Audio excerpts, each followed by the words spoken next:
السلام علیکم. آج میں آپ سے ایک بہت ہی امپورٹنٹ ٹاپک پہ بات کرنے جا رہی ہوں جسے اکثر لوگ گھر کا ذاتی مسئلہ سمجھ کر نظر انداز کر دیتے ہیں، اور وہ ٹاپک ہے ڈومیسٹک وائلنس. پاکستان کی آدھی عورتیں تقریباً کسی نہ کسی صورت میں ڈومیسٹک وائلنس کو برداشت کر رہی ہیں. لیکن آج کا ہمارا سوال یہ ہے کہ ڈومیسٹک وائلنس کی جڑیں کہاں سے مضبوط ہو رہی ہیں؟ ڈومیسٹک وائلنس غصے سے تو پیدا نہیں ہوتا، بلکہ ہمارے معاشرتی رویوں، کلچر اور پیٹریارکی سسٹم سے مضبوط ہو رہا ہے. بعض گھروں میں جب ایک بچہ پیدا ہوتا ہے، اگر وہ لڑکا ہوتا ہے تو اسے بچپن سے یہ سکھایا جاتا ہے کہ تم مرد ہو، تم طاقتور ہو اور تمہارا فیصلہ آخری ہے. اور اسی گھر میں ایک بچی کو بتایا جاتا ہے کہ خاموش رہو، برداشت کرو، گھر بچاؤ. اسی تربیت کے نتیجے میں بعض لوگ یہ سمجھنے لگتے ہیں کہ عورت پر اپنا اختیار جتانا ان کا حق ہے، اور افسوس کی بات یہ ہے کہ یہی سوچ عورتیں بھی اپنا رہی ہیں.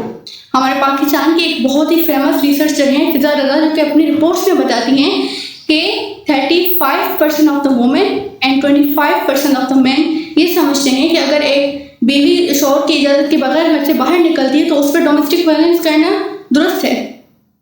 وہیں پہ 37% of the women and 25% of the men یہ سمجھتے ہیں کہ اگر عورت کسی بات پر اختلاف کر رہی ہے یا اپنی رائے دے رہی ہے تو اس پر بھی ڈومیسٹک وائلنس کرنا جائز ہے.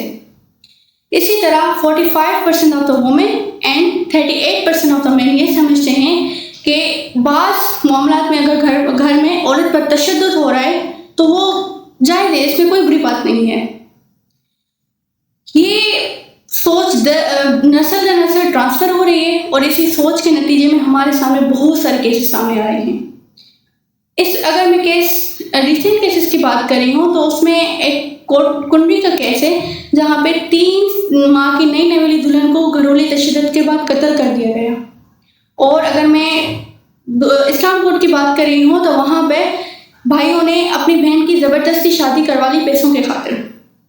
اگر میں کوٹیا کی بات کر رہی ہوں تو ہسبینڈ نے اپنی وائف کو بجلی کے کرنٹ دے کر قتل کر دیا گیا. اور اگر میں فیمس کیسز کی بات کر رہی ہوں تو 2017 کا ایک بہت ہی زیادہ فیمس کیس رہا ہے روشن بی بی کا کیس. اور وہاں پہ ہسبینڈ نے اپنی بیوی کو اس لیے قتل کیا کیونکہ اس نے کھانا ٹھنڈا سرو کیا تھا. وومن مارچ میں ایک نعرہ بلند ہوا تھا، اپنا کھانا خود گرم کرو.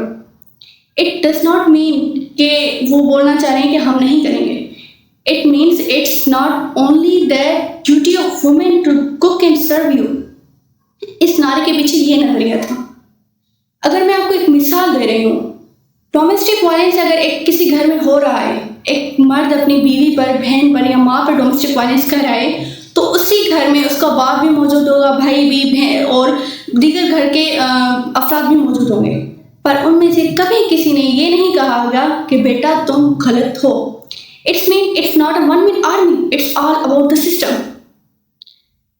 یہ اگر آگے ہم بات کریں تو تصویر کا دوسرا رخ بھی ہے، جس میں بہت سے بھائی اپنے بہنوں کے ساتھ کھڑے ہیں، بہت سے باپ اپنی بیٹیوں کو تعلیم دے رہے ہیں، بہت سے ہسبینڈ اپنے ساتھیوں کو برابری کا حق دے رہے ہیں. حضور کریم صلی اللہ علیہ وسلم کی ایک حدیث ہے، آپ میں سے بہترین وہ ہے جو اپنے گھر والوں کے لیے بہترین ہے. یہ لڑائی مرد اور عورت کی نہیں ہے، یہ لڑائی انصاف کی لڑائی ہے.